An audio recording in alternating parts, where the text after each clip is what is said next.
Turun terrori-iskun uhrien muistoa kunnioittaa Suomen sisu.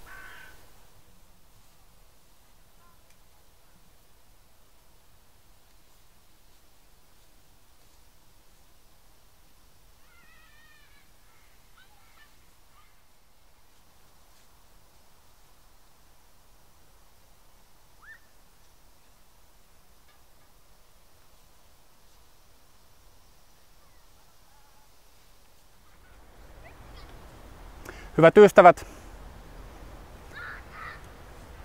kuten tiedämme, niin 7 vuotta sitten tällä päivämäärällä turvapaikanhakijana Suomeen saapunut islamisti murhasi 2 ja vammautti useita muita ihmisiä Turun torilla. Kuten turkulaiset tietävät, kauppatori sijaitsee kuitenkin toispuolijokkea. Tällä puolijokkea kaukana itse iskupaikasta on nyt sitten tällainen muistopuu ja kivi, jolle meillä sisulaisilla on tapana laskea kukkalaite joka vuosi, aina 18. elokuuta. Näin siksi, että me emme unohda ja tulemme jatkossakin varmistamaan, että muutkaan eivät unohda. Valitettavasti noiden 7 vuoden takaisten traagisten tapahtumien muistaminen on kuitenkin jäänyt vain vapaaehtoisten vastuulle. Turun kaupunki tahtonee unohtaa koko jutun.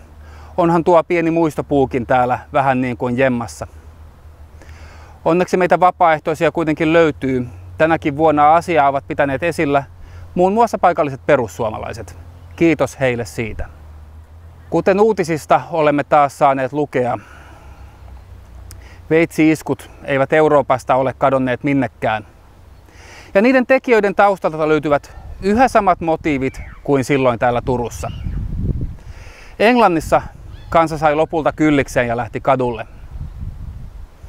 Nyt on kotimaisten ja eurooppalaisten päättäjien lopultakin herättävä todellisuuteen hyssyttelyn sijaan. Sillä, kuten muistaakseni Woody Allen aikanaan totesi, historia toistaa itseään. Sen on pakko, sillä kukaan ei kuitenkaan kuuntele sitä ensimmäisellä kerralla. Uskon, että voimme kuitenkin vielä oppia tehdyistä virheistä. Pidämme hiljaisen hetken.